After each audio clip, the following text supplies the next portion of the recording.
ഒരു ജോലിക്കാരിയായിട്ട് വന്നതിലും ഉപരി അവൾക്ക് ഗുരുവായൂരപ്പനെ കാണണം, ഗുരുവായൂരമ്പലത്തിൽ തൊഴണം. അതായിരുന്നു ബാലാമണിയുടെ ഏറ്റവും വലിയ ആഗ്രഹം. അങ്ങനെ ഒരു ദിവസം എൻ്റെ മകള് രേവതി അടുത്ത വീട്ടിലെ സ്ത്രീ നിർബന്ധിച്ചിട്ട് കൂട്ടിക്കൊണ്ട് പോകുന്നുണ്ട്. അപ്പോൾ എന്തോ സൈക്കിൾ എന്തോ വന്ന് ഇടിച്ചിട്ട് അവൾ വീണു, അമ്പലത്തിൽ കയറാൻ പറ്റിയില്ല.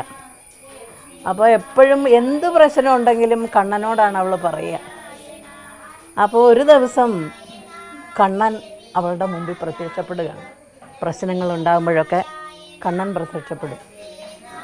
അപ്പോൾ നിങ്ങൾ ചോദിക്കും, ഈശ്വരൻ ഇപ്പോൾ ഒരു ജോലിക്കാരിയുടെ മുമ്പിൽ പ്രത്യക്ഷപ്പെടുമോ? പ്രത്യക്ഷപ്പെടും. കണ്ണന് ജാതി ഇല്ലല്ലോ, മനുഷ്യനല്ലേ ജാതി മതമൊക്കെ. ഈശ്വരന് മതമില്ല, നമുക്കാണ് മതം. അപ്പോൾ അവളുടെ ജീവിതത്തിലുണ്ടാകുന്ന, അതായത് എൻ്റെ കൊച്ചുമോനുമായിട്ട് മാനസികമായിട്ട് അടുക്കും.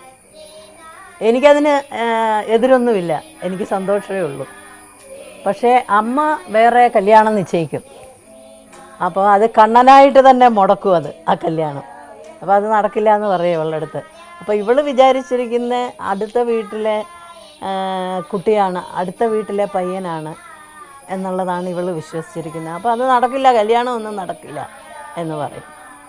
അപ്പോൾ അവൾ വിശ്വസിക്കില്ല സത്യം പറഞ്ഞാൽ. അപ്പം ഈശ്വരൻ, നമുക്ക് വിശ്വാസമുണ്ടെങ്കിൽ ഈശ്വരൻ ഏത് രൂപത്തിലും എവിടെയും പ്രത്യക്ഷപ്പെടാം. അതിൻ്റെ ഒരു അതാണ് ആ പടത്തിൻ്റെ ഒരു മെസ്സേജ് തന്നെ. അതാണ് ഈ ചിത്രത്തിൻ്റെ സംവിധായകൻ രഞ്ജിത്തിനെ എനിക്ക് കുറേ വർഷങ്ങളായിട്ട് അറിയാം.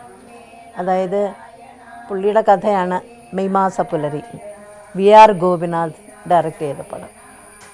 അപ്പോൾ അന്ന് ഞാൻ ട്രിവാൻഡ്രത്ത് അമൃതയിലാണ് താമസം. അപ്പോൾ അവിടെ സിദ്ധിക്കുണ്ട്. അപ്പോൾ പുള്ളി അന്ന് ഞങ്ങൾ പാട്ടും പാടി അങ്ങനെ ഭയങ്കര ഒരു അടുപ്പത്തിലായിരുന്നു. അത് കഴിഞ്ഞ് ഒരുപാട് സിനിമകൾ രഞ്ജിത്തിൻ്റെ ഞാൻ ചെയ്തിട്ടുണ്ട്. അപ്പോൾ അദ്ദേഹം ആദ്യം ഡയറക്റ്റ് ചെയ്ത പടമാണെന്ന് തോന്നുന്നു നന്ദനം. എനിക്ക് ഒരുപാട് ഇഷ്ടപ്പെട്ട ഒരു ക്യാരക്ടറും നല്ലൊരു സിനിമയുമായിരുന്നു നന്ദനം. ശരിക്കും പറഞ്ഞാൽ നന്ദനത്തിലെ എൻ്റെ ക്യാരക്ടർ പോലെ തന്നെയായിരുന്നു ഞാനും.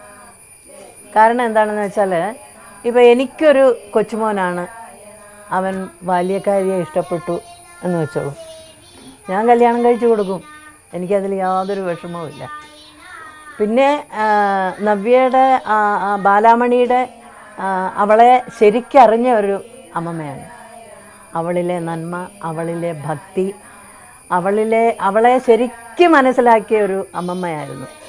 അതുകൊണ്ട് തന്നെയാണ് ക്ലൈമാക്സിലേക്കുള്ള ഒരു പോക്കിൽ ഒരൊറ്റ തീരുമാനത്തോടെ, കാരണം ഈ എൻ്റെ ആങ്ങളമാരെല്ലാം ഭയങ്കരമായിട്ട് എതിർത്തു.